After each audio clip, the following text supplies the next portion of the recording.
നമസ്കാരം. ഇന്നത്തെ mid east അവർ തുടങ്ങുന്നു. ആദ്യം പ്രധാന വാർത്തകൾ. സാമ്പത്തിക ഇടപാട് നിരീക്ഷണത്തിന് ഇന്ത്യയുമായി ഒപ്പുവെച്ച ധാരണാപത്രത്തിന് സൗദി ശൂറ കൗൺസിലിന്റെ അംഗീകാരം. സാമ്പത്തിക കുറ്റകൃത്യങ്ങളുടെ വിവരങ്ങൾ പരസ്പരം കൈമാറും. തീരുമാനം ശൂറ കൗൺസിൽ വൈസ് പ്രസിഡന്റിന്റെ അധ്യക്ഷതയിൽ ചേർന്ന യോഗത്തിൽ. 10 വയസ്സിന് താഴെയുള്ള കുട്ടികളെ മുൻസീറ്റിലിരുത്തി വാഹനമോടിക്കൽ നിയമലംഘനമെന്ന സൗദി ട്രാഫിക് വിഭാഗം. 150 മുതൽ 300 റിയാൽ വരെ പിഴ. കുട്ടികൾക്ക് പ്രത്യേക സീറ്റ് ഒരുക്കണമെന്നും ട്രാഫിക് വകുപ്പ് ട്വിറ്ററിൽ. 500-ന്റെയും 1000-ന്റെയും നോട്ടുകൾ അസാധുവാക്കിയുള്ള പ്രധാനമന്ത്രി നരേന്ദ്രമോദിയുടെ പെട്ടെന്നുള്ള പ്രഖ്യാപനം ഖത്തറിലെ പ്രവാസികളിലും വലിയ ആശങ്കയുണ്ടാക്കിയതായി മണി എക്സ്ചേഞ്ച് നടത്തിപ്പുകാർ അഭിപ്രായപ്പെട്ടു. ഇന്ത്യൻ രൂപ വൻതോതിൽ കൈവശം വെച്ചിരുന്ന നിരവധി ആളുകളാണ് ഇന്ന് പണം മാറിക്കിട്ടാൻ മണി എക്സ്ചേഞ്ചുകളിൽ എത്തിയത്. പ്രധാനമന്ത്രിയുടെ പ്രഖ്യാപനം വന്നതു മുതൽ കയ്യിൽ സൂക്ഷിച്ചിരിക്കുന്ന ഇന്ത്യൻ രൂപ മാറിക്കിട്ടാനായി നിരവധി പേരാണ് മണി എക്സ്ചേഞ്ചുകളെ സമീപിച്ചതെന്ന് ഖത്തറിലെ Islamic exchange general manager Yusuf B Hameed പറഞ്ഞു. ഇങ്ങനെ 2 ലക്ഷം രൂപ വരെ കൈവശം വെച്ചിരുന്നവരും പ്രവാസികളുടെ കൂട്ടത്തിലുണ്ട്. നാട്ടിലായാലും ഇവിടെയായാലും എല്ലാവരുടെ കയ്യിലും ഇന്ത്യൻ റുപ്പീസ് ഹോൾഡ് ചെയ്തിട്ടുണ്ട്, ലിക്വിഡായിട്ടുണ്ടെന്നുള്ള ഒരു വാർത്ത അറിയാൻ കഴിഞ്ഞത് ഈ ന്യൂസ് വന്നതിന് ശേഷമാണ്. കാരണം ഒരുപാട് കോളുകൾ വന്നിട്ടുണ്ട്. കൂടാതെ വ്യക്തികൾ ക്യാഷ് കൊണ്ടുവന്നിട്ടുണ്ട്. നമ്മുടെ പരിസരത്തുള്ള ചെറിയ ഷോപ്പിലുള്ള ജോലി ചെയ്യുന്ന ആൾക്കാർ പോലും ലിക്വിഡ് ക്യാഷ് കൊണ്ടുവന്നിട്ടുണ്ട്. അതായത് എങ്ങനെയും മാറ്റി കിട്ടണം, അത് എങ്ങനെയും ചേഞ്ച് ആയി കിട്ടണം, അതിൻ്റെ വാല്യൂ കുറച്ച് കുറഞ്ഞാലും തിരക്കിടില്ല എന്നുള്ള അഭിപ്രായത്തിലാണ്. അത് 2 lakhs വരെയുള്ള ആൾക്കാരുണ്ടെന്നുള്ളത് പിന്നീട് മനസ്സിലാവുന്നത്. ഒറ്റ രാത്രി കൊണ്ട് വലിയ നോട്ടുകൾക്ക് കടലാസ് വിലയായതോടെ വൻതോതിൽ പണം സൂക്ഷിച്ചിരുന്ന പലരും പകുതി മൂല്യത്തിന് എക്സ്ചേഞ്ച് ചെയ്യാൻ തയ്യാറായി വന്നതായും എക്സ്ചേഞ്ച് ഉടമകൾ പറയുന്നു. എന്നാൽ കൂടുതൽ പണം കൈവശം വെക്കുന്നത് ലാഭകരമാകുന്നില്ല എന്നതിനു പുറമെ പല നിലക്കും നഷ്ടം വരുത്തി വെക്കുമെന്നാണ് ഇത്തരം സാഹചര്യങ്ങൾ ഓർമ്മപ്പെടുത്തുന്നത്. പകുതി വില കിട്ടിയാലും മതി എന്ന് പറയുന്ന കണ്ടീഷൻ വരെ ഉണ്ട്. അപ്പോൾ നമ്മളിപ്പോൾ അതൊന്നും അക്സെപ്റ്റ് ചെയ്തിട്ടില്ല. ഇപ്പോഴത്തെ ലെവലിൽ അങ്ങനത്തെ ഒരു ക്യാഷ് കീപ്പ് ചെയ്തിട്ടുള്ളൊരു മോണിറ്ററി ബെനിഫിറ്റ് കാണുന്നില്ല. കാരണം ക്യാഷ് കീപ്പ് ചെയ്ത് കഴിഞ്ഞാൽ അതിന് ലാഭമുണ്ടോ ഒന്നുമില്ല. കാരണം അതിനേക്കാൾ ഈസിയായിട്ട് ഡോളർ മാറാൻ പറ്റുന്നുണ്ട്. നാട്ടിലേതുപോലെ തന്നെ പ്രവാസികൾക്കും താൽക്കാലിക ബുദ്ധിമുട്ടുണ്ടാക്കുമെങ്കിലും കള്ളപ്പണം നിയന്ത്രിക്കാൻ ഒരു പരിധിവരെ ഗുണം ചെയ്യുന്ന തീരുമാനമാണിതെന്നും മണി എക്സ്ചേഞ്ച് സ്ഥാപന നടത്തിപ്പുകാർ പറയുന്നു. Mujeeb Rahman, media 1, Doha. സാമ്പത്തിക ഇടപാടുകൾ നിരീക്ഷണത്തിന് ഇന്ത്യയുമായി ഒപ്പുവെച്ച ധാരണാപത്രത്തിന് സൗദി ശൂറ കൗൺസിൽ അംഗീകാരം നൽകി. Shura council vice president doctor Muhammad al ജഫ്രിയുടെ അധ്യക്ഷതയിൽ ചേർന്ന യോഗമാണ് ആഭ്യന്തര മന്ത്രാലയത്തിന് നടപടികളുമായി മുന്നോട്ടു പോകാൻ അംഗീകാരം നൽകിയത്. പണം വെളുപ്പിക്കൽ, തീവ്രവാദത്തിന് ധനസഹായം നൽകൽ, സാമ്പത്തിക കുറ്റകൃത്യങ്ങൾ എന്നിവ തടയാനുള്ള നടപടികളാണ് ഇന്ത്യയും സൗദി അറേബ്യയും സ്വീകരിക്കുന്നത്. പ്രധാനമന്ത്രി നരേന്ദ്രമോദിയുടെ റിയാദ് സന്ദർശന വേളയിലാണ് സാമ്പത്തിക ഇടപാടുകൾ നിരീക്ഷിക്കുമെന്നുള്ള ധാരണാപത്രത്തിൽ സൗദി ആഭ്യന്തര മന്ത്രാലയവും ഇന്ത്യൻ സാമ്പത്തിക അന്വേഷണ വകുപ്പും തമ്മിൽ ഒപ്പുവെച്ചത്. സാമ്പത്തിക കുറ്റകൃത്യങ്ങളുടെ വിവരങ്ങൾ പരസ്പരം കൈമാറാനും ധാരണയിൽ വ്യവസ്ഥ ഉണ്ടായിരിക്കണമെന്ന് ശൂറ കൗൺസിൽ നിർദ്ദേശിച്ചു. ശൂറ കൗൺസിലിലെ സുരക്ഷാ വിഭാഗം മേധാവി മേജർ ജനറൽ അബ്ദുള്ള അസയ്യൂദ്ദീൻ അവതരിപ്പിച്ച സുരക്ഷാ റിപ്പോർട്ടിന്റെ ചർച്ചക്കൊടുവിലാണ് ഇന്ത്യയുമായുള്ള സാമ്പത്തിക നിരീക്ഷ സുരക്ഷാ ധാരണയുണ്ടാക്കാൻ അംഗീകാരം നൽകിയത്. സൗദിയിലേക്ക് വിദേശ നിക്ഷേപം ആകർഷിക്കാൻ Saudi Arabian general investment authority വിവിധ രാജ്യങ്ങളിൽ ശാഖകൾ തുറക്കണമെന്നും ശൂറ കൗൺസിൽ നിർദ്ദേശിച്ചു. വിഷൻ 2030-ന്റെ ഭാഗമായി പെട്രോൾ ഇതര വരുമാനം വർദ്ധിപ്പിക്കാൻ വിദേശ നിക്ഷേപം ആകർഷിക്കേണ്ടതുണ്ട്. വൻകിട രാഷ്ട്രങ്ങളിലും സാമ്പത്തിക മുതൽ മുടക്കിന് സാധ്യതയുള്ള രാജ്യങ്ങളിലുമാണ് സാഗയുടെ വിദേശ ശാഖകൾ തുറക്കേണ്ടതെന്നും കൗൺസിൽ നിർദ്ദേശിച്ചു. Media 1, Riyadh. ബഹ്റൈനിൽ പൊതുമേഖലയിൽ ജോലി ചെയ്യുന്ന പ്രവാസികളിൽ പകുതി പേരെയും പിരിച്ചുവിടണമെന്ന പാർലമെന്റിൽ വീണ്ടും ആവശ്യമുയർന്നു. ഇപ്പോൾ സർക്കാർ സർവീസിലുള്ള 50% പേരെ പിരിച്ചുവിടണമെന്നാണ് ഒരു വിഭാഗം എംപിമാർ ആവശ്യപ്പെട്ടത്. ഇവർക്ക് വർക്ക് പെർമിറ്റ് കാലാവധി കഴിഞ്ഞാൽ പുതുക്കി നൽകരുതെന്നും കഴിഞ്ഞ ദിവസം നടന്ന പാർലമെന്റ് ചർച്ചയിൽ എംപിമാർ വാദിച്ചു. പ്രവാസികൾ നാട്ടിലേക്ക് അയക്കുന്ന പണത്തിന് നികുതി ഏർപ്പെടുത്തണമെന്നും പാർലമെന്റ് അംഗങ്ങൾ ആവശ്യമുന്നയിച്ചു. 10 വയസ്സിൽ താഴെയുള്ള കുട്ടികളെ വാഹനത്തിന്റെ മുൻസീറ്റിലിരുത്തി വാഹനമോടിച്ചാൽ ട്രാഫിക് നിയമലംഘനമായി പരിഗണിക്കുമെന്ന് സൗദി ട്രാഫിക് വിഭാഗം വ്യക്തമാക്കി. 150 മുതൽ 300 റിയാൽ വരെ ഈ കുറ്റത്തിന് പിഴ ചുമത്തുമെന്നും ട്രാഫിക് വിഭാഗം ട്വിറ്ററിലൂടെ അറിയിച്ചു. കുട്ടികളുടെ സുരക്ഷയ്ക്കാവശ്യമായ മാനദണ്ഡം സ്വീകരിക്കാതെയോ അവർക്കായുള്ള പ്രത്യേക സുരക്ഷാ സീറ്റ് ഘടിപ്പിക്കാതെയോ കുട്ടികളെ മുൻസീറ്റിൽ ഇരുത്തുന്നത് ജീവന് ഭീഷണി സൃഷ്ടിക്കുന്ന സുരക്ഷാ നിയമലംഘനമായി പരിഗണിക്കും. നിയമത്തെക്കുറിച്ചറിയാൻ പൗരന്മാരിലുള്ള ട്വിറ്റർ വഴി സംശയമുന്നയിച്ചതിനുള്ള മറുപടിയായാണ് ട്രാഫിക് വിഭാഗം ഔദ്യോഗിക അക്കൗണ്ടിൽ നിയമലംഘനത്തെക്കുറിച്ച് വിശദീകരിച്ചത്. കുട്ടികൾക്കുള്ള പ്രത്യേക സീറ്റിൽ അവരെ ഇരുത്തലാണ് ഏറ്റവും മാതൃകാപരമായ പരിഹാരമെന്നും ട്രാഫിക് വിഭാഗം നിർദ്ദേശിച്ചു. ദുബായ് നഗരത്തിന്റെ മുഖച്ഛായ മാറ്റുന്ന ദുബായ് കനാൽ പദ്ധതി നാളെ രാജ്യത്തിന് സമർപ്പിക്കും. ദുബായ് ഭരണാധികാരി Sheikh Mohammed bin Rashid Al Maktoum canal ഉദ്ഘാടനം ചെയ്യും. ദുബായ് നഗരത്തിലെ 3 പ്രധാന റോഡുകളെ മുറിച്ചു കടന്നുപോകുന്ന കൃത്രിമ കനാൽ, ഹൈവേയിൽ കാണാവുന്ന വെള്ളച്ചാട്ടം, 2.7 ശതകോടി ദർഹം ചെലവിട്ട് നിർമ്മിച്ച ദുബൈ കനാൽ ദുബൈ ഭരണാധികാരി Sheikh Mohammed bin Rashid Al Maktoum രാജ്യത്തിന് സമർപ്പിക്കും. 3.2 കിലോമീറ്റർ നീളം വരുന്ന കനാലിന് ഇരുവശത്തായി 2.4 കിലോമീറ്റർ നീളത്തിൽ പുതിയ വാട്ടർ ഫ്രണ്ട് നഗരപ്രദേശവും വികസിപ്പിക്കുകയാണ്. പുതിയ കനാൽ വന്നതോടെ ബർദുബൈ, സബീൽ, കറാമ, ഊദുമേത്ത, സത്വ തുടങ്ങി ഓൾഡ് ദുബൈ എന്നറിയപ്പെടുന്ന പ്രദേശം ഒരു ദ്വീപായി മാറി. ഷിന്തഗയിൽ നിന്ന് തുടങ്ങി റാസൽഹൂറിൽ അവസാനിക്കുന്ന പ്രകൃതിദത്തമായ ജലാശയത്തെ നഗരഹൃദയത്തിലൂടെ നീട്ടി അറേബ്യൻ ഉൾക്കടലുമായി ബന്ധിപ്പിക്കുകയായിരുന്നു.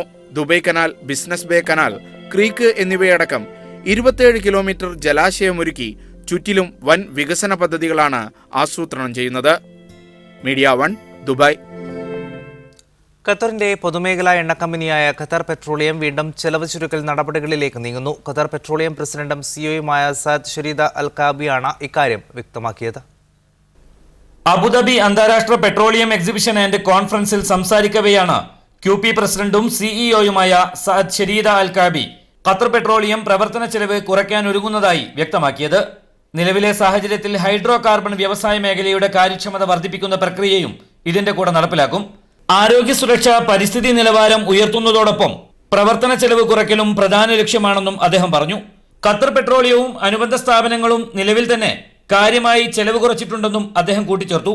സംഗമത്തിൽ പങ്കെടുക്കാനെത്തിയ വിവിധ രാജ്യങ്ങളിൽ നിന്നുള്ള ഊർജ്ജ വ്യാവസായിക രംഗത്തെ ഉന്നതരുമായി കാബി കൂടിക്കാഴ്ച നടത്തി. എണ്ണ, പ്രകൃതിവാതക വിപണിയുമായി ബന്ധപ്പെട്ട നിരവധി വിഷയങ്ങളാണ് സമ്മേളനത്തിൽ ചർച്ച ചെയ്തത്. ഖത്തറിൽ നടപ്പിലാക്കിയ സാമ്പത്തിക ക്രമീകരണങ്ങളുടെ ഭാഗമായി QPയിൽ നേരത്തെ തന്നെ പുനഃക്രമീകരണങ്ങൾ നടപ്പിലാക്കുകയും മലയാളികൾ ഉൾപ്പെടെ നിരവധി പേർക്ക് ജോലി നഷ്ടപ്പെടുകയും ചെയ്തിരുന്നു. Mujeeb Rahman, media 1, Doha.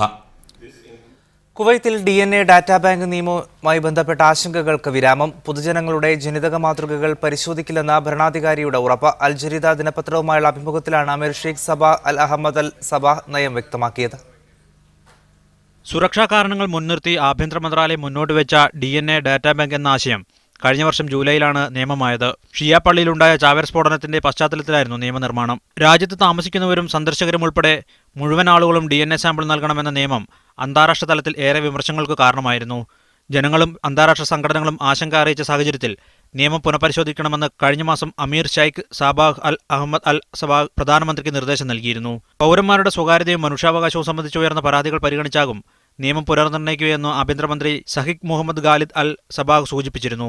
സാധാരണ പൗരന്മാരുടെ ജനിതക വിവരങ്ങൾ സർക്കാർ പരിശോധിക്കുന്നില്ലെന്നും കുറ്റവാളികളെ മാത്രമാണ് പരിശോധനയ്ക്ക് വിധേയമാക്കുക എന്നും അമീർ വ്യക്തമാക്കിയതോടെ സ്വദേശികളിലും പ്രവാസി സമൂഹത്തിലും നിലനിന്നിരുന്ന ആശങ്കയ്ക്കാണ് വിരാമമായിരിക്കുന്നത്.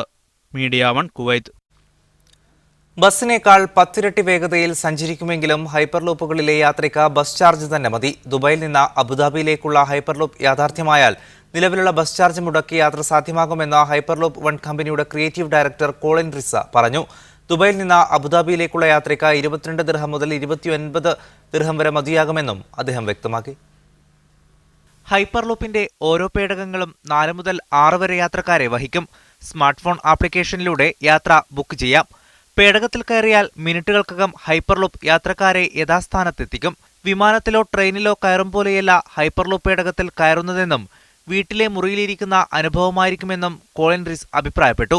2020ഓടെ ദുബായ് അബുദാബി ഹൈപ്പർലൂപ്പ് യാഥാർത്ഥ്യമാകും. ഭൂമിക്കടിയിലൂടെയും മുകളിലൂടെയും ഇതിനുള്ള തുരങ്കം നിർമ്മിക്കുമെന്നും അദ്ദേഹം പറഞ്ഞു. പദ്ധതി നിർമ്മാണം എന്ന് തുടങ്ങും, നിർമ്മാണ ചെലവെത്ര തുടങ്ങിയ വിവരങ്ങൾ 2017 ആദ്യപാദത്തിൽ പുറത്തുവിടുമെന്ന് ഹൈപ്പർലൂപ്പ് 1 CEO റോബ് ലോയിഡ് അറിയിച്ചു. ആദ്യം ദുബൈയിൽ സ്ഥാപിച്ച ശേഷം റിയാദ്, ദോഹ നഗരങ്ങളിലും ഹൈപ്പർലൂപ്പ് സ്ഥാപിക്കുകയാണ് ലക്ഷ്യം. പിന്നീട് ഇവ തമ്മിൽ ബന്ധിപ്പിക്കുമെന്നും അദ്ദേഹം പറഞ്ഞു. പദ്ധതിയുടെ സാധ്യതാ പഠനത്തിന് ദുബായ് റോഡ് ഗതാഗത അതോറിറ്റിയും ഹൈപ്പർലൂപ്പ് 1 ചൊവ്വാഴ്ച കരാറിൽ ഒപ്പുവച്ചിട്ടുണ്ട്. Media 1, Dubai. വിദേശ രാജ്യങ്ങളിൽ സൗദി അറേബ്യ ആരംഭിക്കുന്ന ലേബർ അറ്റാഷി ഓഫീസുകൾ റിക്രൂട്ടിംഗ് നിരക്ക് കുറയ്ക്കാൻ കാരണമാകുമെന്ന് തൊഴിൽ മന്ത്രാലയ വക്താവ് ഖാലിദ് അബെൽഗേൽ പറഞ്ഞു. വിദേശ റിക്രൂട്ടിംഗ് മേഖലയിലെ നിരവധി പ്രശ്നങ്ങൾക്ക് ലേബർ അറ്റാഷിയുടെ സേവനം പരിഹാരമാകും. സൗദിയിലേക്ക് കൂടുതൽ തൊഴിലാളികളെ അയക്കുന്ന 7 രാജ്യങ്ങളിൽ അറ്റാഷി ഓഫീസ് തുറക്കാൻ കഴിഞ്ഞ മന്ത്രിസഭാ യോഗമാണ് തീരുമാനിച്ചത്. റിക്രൂട്ടിംഗ് ഏജൻസികൾ, സ്വദേശികൾ, സ്ഥാപനങ്ങൾ എന്നിവരുടെ അവകാശങ്ങൾ ഇതിലൂടെ സംരക്ഷിക്കപ്പെടും. റിക്രൂട്ടിംഗിന് സൗദി മുന്നോട്ട് വെക്കുന്ന നിബന്ധനകൾ പാലിക്കുന്നുവെന്ന് ഇതിലൂടെ ഉറപ്പുവരുത്താനാകും. റിക്രൂട്ടിംഗിന് മുൻപ് നൽകുന്ന പരിശീലനവും ഗുണനിലവാരവും ഉറപ്പുവരുത്താനും തൊഴിലാളികൾക്ക് യാത്രയ്ക്ക് മുൻപായി സൗദി സംസ്കാരത്തെക്കുറിച്ച് പഠിപ്പിക്കാനും ലേബർ അറ്റാഷികൾ ഉപകരിക്കുമെന്നും മന്ത്രാലയ വക്താവ് കൂട്ടിച്ചേർത്തു. വോട്ടർമാർക്ക് പണം നൽകി സ്വാധീനിക്കാൻ ശ്രമിച്ച സ്ഥാനാർത്ഥിയെ കുവൈത്ത് പോലീസ് അറസ്റ്റ് ചെയ്തു. ആഭ്യന്തര മന്ത്രാലയത്തിലെ ഇന്റലിജൻസ് വിഭാഗമാണ് രഹസ്യ വിവരത്തിന്റെ അടിസ്ഥാനത്തിൽ 4-ാം മണ്ഡലത്തിലെ സ്ഥാനാർത്ഥിയുടെ വോട്ട് കച്ചവട ശ്രമം വിഫലമാക്കിയത്. സംഭവത്തെ തുടർന്ന് തെരഞ്ഞെടുപ്പ് രംഗത്തെ ക്രമക്കേടുകൾ കണ്ടെത്താൻ രഹസ്യ പോലീസ് നിരീക്ഷണം ശക്തമാക്കി. 2013 തെരഞ്ഞെടുപ്പിൽ 50-ലേറെ പേരെ വോട്ട് കച്ചവടത്തിന്റെ പേരിൽ അറസ്റ്റ് ചെയ്തിരുന്നു. അതിനിടെ കഴിഞ്ഞ ദിവസം 6 സ്ഥാനാർത്ഥികൾ കൂടി പത്രിക പിൻവലിച്ചതോടെ നിലവിൽ മത്സരരംഗത്തുള്ളവരുടെ എണ്ണം 379 ചുരുങ്ങി.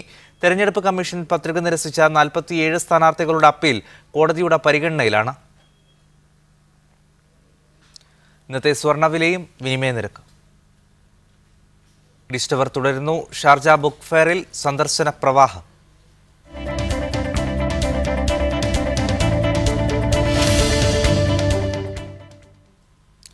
ഷാർജ അന്താരാഷ്ട്ര പുസ്തകമേളയിൽ മീഡിയ വൺ സംഘടിപ്പിക്കുന്ന യുവർ ഓൺ എയർ വാർത്താവായന മത്സരത്തിന്റെ 5-6 ദിവസങ്ങളിലെ ജേതാക്കളെ പ്രഖ്യാപിച്ചു. മുൻ ദിവസങ്ങളിലെ ജേതാക്കൾക്ക് സമ്മാനവും വിതരണം ചെയ്തു.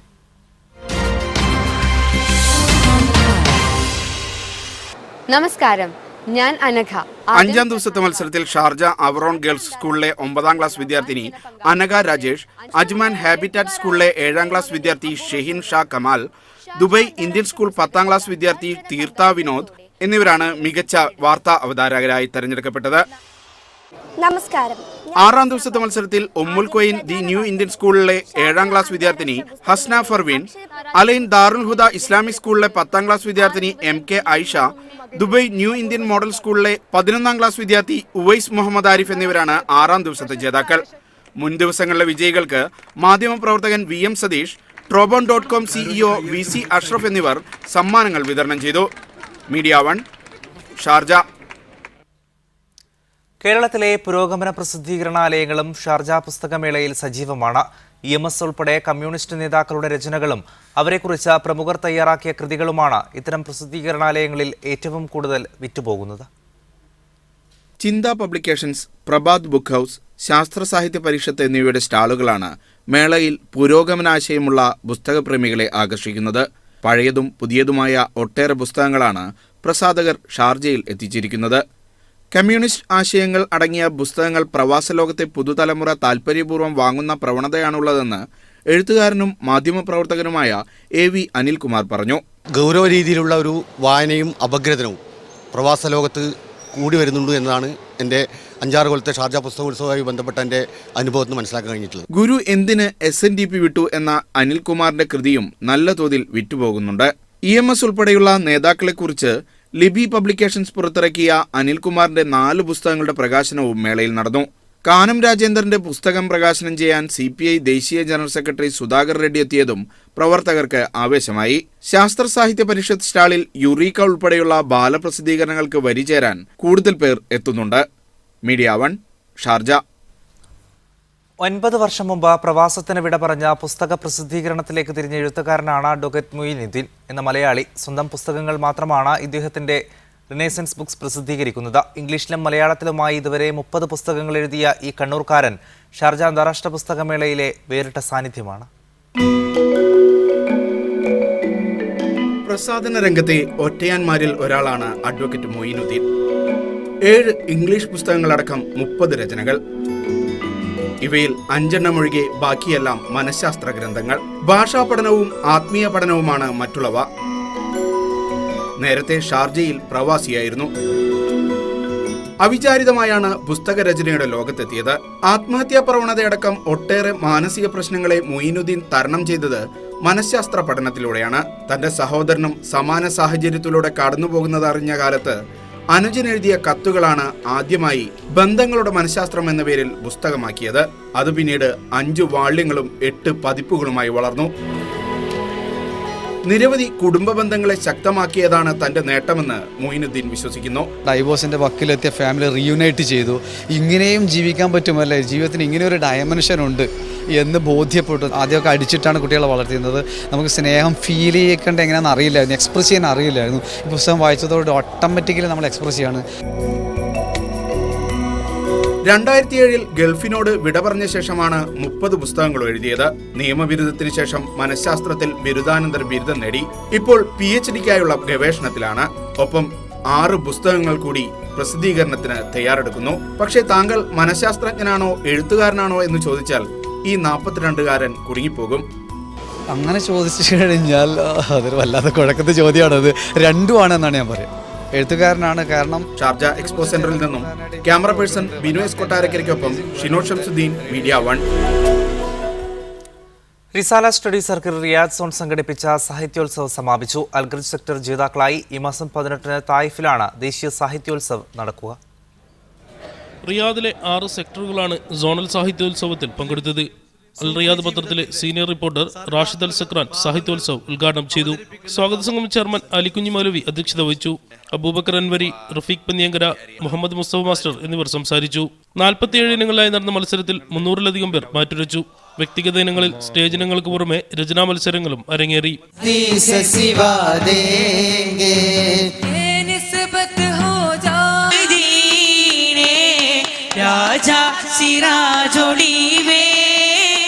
ദഫ്മുട്ട്, ഖവാലി തുടങ്ങിയ ഗ്രൂപ്പ് ഇനങ്ങളിലും വാശിയേറിയ മത്സരങ്ങൾ നടന്നു.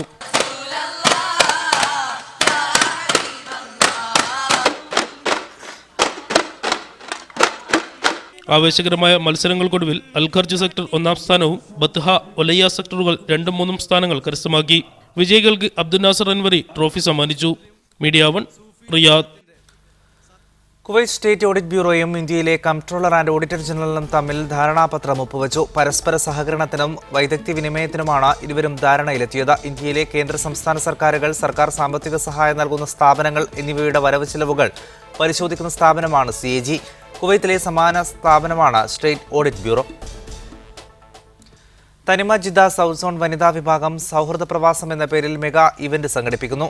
തനിമ സാംസ്കാരിക വേദി അഖില സൗദി തലത്തിൽ സംഘടിപ്പിക്കുന്ന സമാധാനം മാനവികത ക്യാമ്പയിന്റെ ഭാഗമായാണ് ഇവന്റ് നടത്തുന്നത്. വെള്ളിയാഴ്ച വൈകുന്നേരം 4:30 മുതൽ ഷറഫിയ ഇമാം അൽ ബുഖാരി ഇൻസ്റ്റിറ്റ്യൂട്ടിലാണ് പരിപാടി നടക്കുകയെന്ന് പ്രസിഡന്റ് റുക്സാന മൂസ, സെക്രട്ടറി ഷീജ അബ്ദുൽ ബാരി എന്നിവർ അറിയിച്ചു. ഖത്തറിൽ വാഹനാപകടത്തിൽ മരിച്ച തഞ്ചാവൂർ സ്വദേശിയുടെ ബന്ധുക്കളെ ഇതുവരെ കണ്ടെത്താനായിട്ടില്ല. തഞ്ചാവൂർ കുത്തൂർ സ്വദേശിയായ 74-കാരൻ ഷെയ്ഖ് മുഹമ്മദ് റാവുത്തറിന്റെ മൃതദേഹമാണ് ഏറ്റുവാങ്ങാനാളില്ലാതെ ഹമദ് ആശുപത്രി മോർച്ചറിയിൽ സൂക്ഷിച്ചിരിക്കുന്നത്. കഴിഞ്ഞ 30 വർഷമായി നാട്ടിൽ പോകാതെ സ്വദേശി വീട്ടിൽ ജോലി ചെയ്തു വരികയായിരുന്ന ഇദ്ദേഹം നടന്നു പോകുന്നതിനിടെ വാഹനമിടിച്ചാണ് മരിച്ചത്. 2/38 ന്യൂട്രാങ് സ്ട്രീറ്റ്, കുത്തൂർ പ്യൂർ ടൂർ താലൂക്ക്, തഞ്ചാവൂർ എന്നാണ് പാസ്പോർട്ടിലുള്ള വിലാസം. ഇയാളുടെ ബന്ധുക്കളുടെ മേൽവിലാസം അറിയുന്നവർ 55821005 എന്ന നമ്പറിൽ ദോഹയിലെ സാമൂഹിക ജീവകാരുണ്യ പ്രവർത്തകനായ അബ്ദുൽ സലാമിനെ വിവരമറിയിക്കണം. സംസ്ഥാന കൺസ്യൂമർ അവാർഡുകൾ പ്രഖ്യാപിച്ചു. Kairali TMT chairman doctor Abdul ഗഫൂറും Lulu gold and saris MD PP Abdul ഹമീദും അവാർഡിന് അർഹരായി. ഇതോടെ ഇന്നത്തെ മിഡിസ്റ്റ് അവർ സമാപിക്കുകയാണ്. ഇനി സ്പെഷ്യൽ എഡിഷന്റെ പുനഃസംപ്രേഷണം കാണാം.